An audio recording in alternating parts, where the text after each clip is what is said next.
You are now watching Real Talk with Slapstick on SlapStik TV. SlapStik Entertainment! You guys are like the fucking black version of TMZ, man.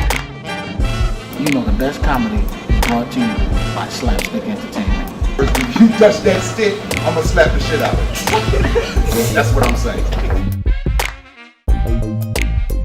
And you are watching SlapStik. Thanks for having me, SlapStik TV.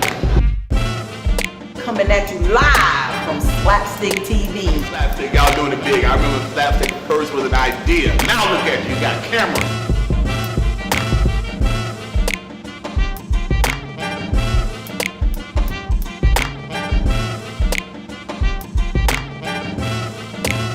Here now on SlapStik Television from LA, the very talented and funny comedian, Hope Flood. What's up, SlapStik? I'm your host, Jack Shepard. Here, I'm kicking it today with my homegirl from all the way from Cali, Miss Hope Flood. Hope, we got a couple questions to ask you. Hey, babe. How you doing? Fine, how are you? You're doing swell. Good. That's a white word because I want to be politically correct because Romney and them lost. I don't want to feel them left out. So we feel swell. Hope, tell us a little about your comedy. Tell us a little about, well, first of all, let's do this. Where'd you get started? Oh, Los Angeles, California. I went to a comedy club and I saw D.L. Hughley. He was the host. Okay. And he started me. I went up to him and I said, oh, I think I can do this. He said, come back next week. I said, give me 2 weeks. And I went home and wrote 15 minutes worth of material. I invited all my friends and family. They've been waiting on it because I said I wanted to do it for years. I knew I wanted to be in entertainment since I was 5. Wow. Did everything. And so, yeah, that's it. The rest is history. So at age 5, were you doing anything that kind Well, of... you know, I did all the Easter speeches at church and, you know, things like that. And I, growing up, I was in every school play, every talent show, you know, things like that. So What was the worst thing you ever played in a school play?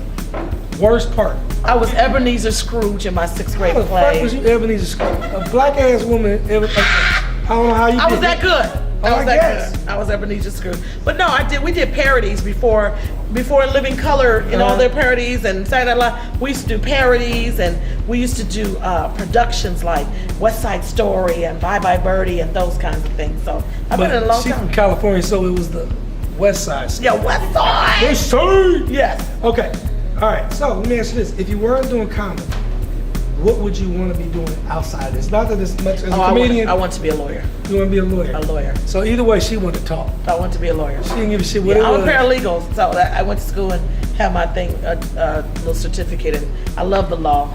And I watched LA Law. I watch. You get a LA law marathon on, it's a wrap. I won't leave the house. I sat at a bar one day solving cases, made like $500 solving cases and stuff. One case, the guy was like, you lose. I said, until they say created by Dick Wolf, it ain't over. And so I love the law, and I would have been a bad lawyer. See, most of us black men, we don't really like the law. So, You need to learn the law. I mean, we can learn it. When they say We you have like the to right run to from remain it. silent, y'all need to learn how to shut the fuck up. That's okay? good. Okay, you said it on here. I'm sorry. Okay. This is slapstick. You can say Oh, whatever okay, the you fuck said it. want. Okay, great. All right.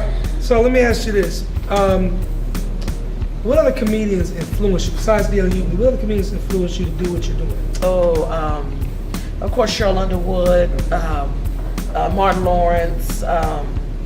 May he rest in peace. Rodney Winfield was a mention to me. You scared the shit out of me. I thought you were about to tell me Martin Lawrence died. No. You said that too quick. What the Oh, fuck? sorry. No. No, Rodney Winfield used to wear the sailor hat. I remember Rodney. Rodney. When did this happen? Rodney's been dead about 2 years now, at least What? 2 to 3 years, yeah. But he was, people thought he was just such a drunk. But in all of that In all fairness. drunkenness, there was wisdom. Yes. And he taught me a lot about the business. And, you know, Richard Pryor taught him and gave him a lot of Cocaine. insight and cocaine and things like that. Of course, I didn't do any and stuff or whatever, but yeah, so he's influenced me. Simply Marvelous, Jetta Jones, those are my mentors. You know, it's funny she brought up Rodney Winfield, and I don't want to keep bringing up stories, but I have a Rodney Winfield story. Funny as shit. Me and Rodney Winfield, I'm not exactly sure where it was. Oh, I know exactly where it was. We were in Oklahoma, and we were doing a show, and there's a comedian, I won't say his name, but he went on stage and he bombed. Oh, Okay, and we're in a limo, and Rodney Winfield, you know how he talks like this. yeah. He just looked at him, nigga, you was terrible.